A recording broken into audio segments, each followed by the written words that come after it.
Assalamualaikum warahmatullahi wabarakatuh dan selamat pagi. Jadi hari ini kita masuk materi yang kelima dari mata kuliah interaksi manusia dan komputer mengenai kebergunaan. Apa itu kebergunaan? Tujuan utama dari kebergunaan. Jadi kebergunaan adalah untuk mengetahui mengenai untuk memenuhi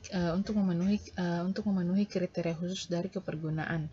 Jadi tujuan utamanya tujuan utama pengalaman pengguna lebih ke arah peningkatan kualitas pengalaman pengguna, misalnya tampilan yang secara estetis menyenangkan. Dalam perancangan sistem interaktif, salah satu bagian dari proses untuk memahami kebutuhan pengguna adalah memahami dengan jelas tujuan utama pembuatan antarmuka tersebut.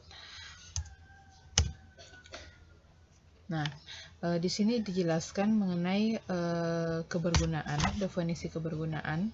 Jadi, bagaimana manusia untuk menggunakan sebuah alat atau objek untuk mencapai tujuan tertentu dan tingkat kepuasan dalam menggunakannya. Dalam interaksi manusia dan komputer, kebergunaan biasanya merujuk pada kejelasan interaksi dengan hasil rancangan suatu program komputer atau situs web. Nah, penentu keberhasilan sistem itu ada 3.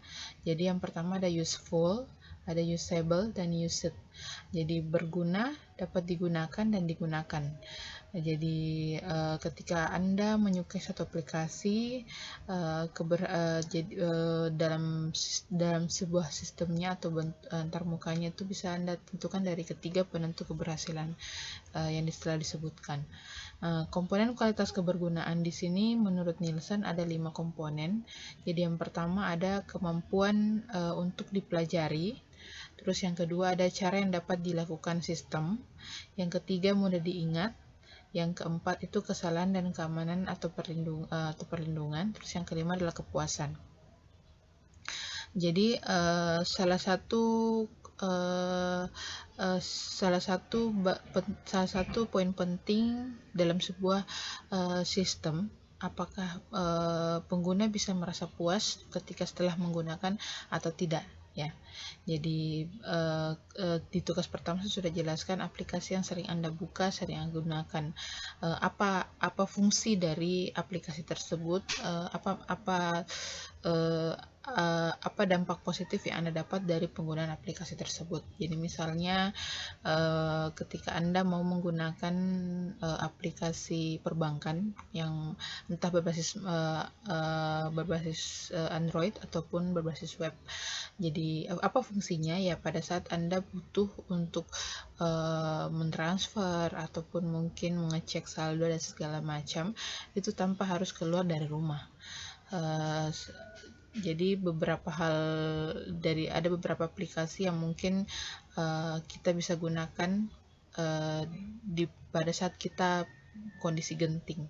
Misalnya juga ketika kita memesan barang atau segala macam, mencari barang itu saat ini kita sudah banyak beberapa aplikasi e-commerce yang bisa kita gunakan untuk memesan barang tanpa harus keluar dari rumah.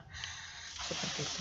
Jadi perlu diingat bahwa semakin banyak dampak positif dari sebuah aplikasi, maka semakin tinggi pula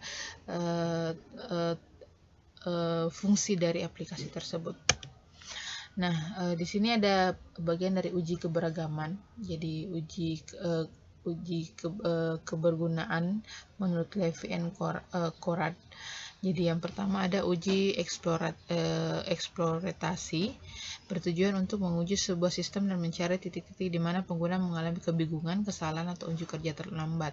Maksudnya itu adalah kita harus mencari di mana letak-letak bagian yang biasanya pengguna merasa tidak tahu. Mungkin dia mau mencari sesuatu tapi dia tidak dapatkan.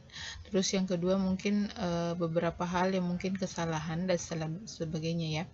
Jadi ini uji eksplorasi eksploratori.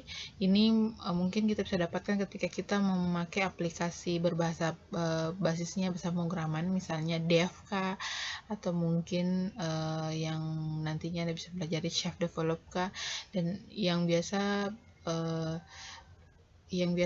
kita bingung ketika kita mendapatkan pesan kesalahan, yang dimana kadang pesan kesalahan itu kita tidak tahu kira-kira yang dimaksud salahnya itu di mana.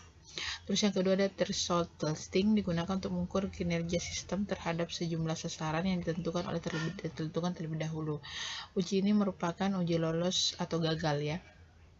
Yang ketiga ada uji perbandingan, mengukur dari dua rancangan yang menentukan rancangan yang lebih cocok bagi pengguna. Jadi seorang perancang harus mempunyai alternatif, di mana alternatif yang dimaksud adalah kira-kira dari rancangan 1, 2, ataupun 3, kira-kira yang mana yang lebih cocok bagi pengguna. Jadi uji cobanya dalam bentuk seperti itu.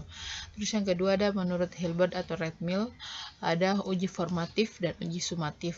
Jadi uji formatif memberikan umpan balik ke perancang sistem terhadap rancangannya. Berarti ini harusnya uji yang yang inputan dari pengguna kepada perancang sistem. Jadi yang mana saja yang harus diperbaiki, terus yang mana harus ditambahkan, terus kira-kira yang harus ditonjolkan yang seperti apa, dan seterusnya.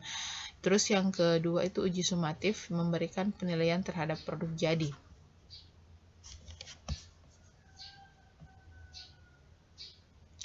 Yang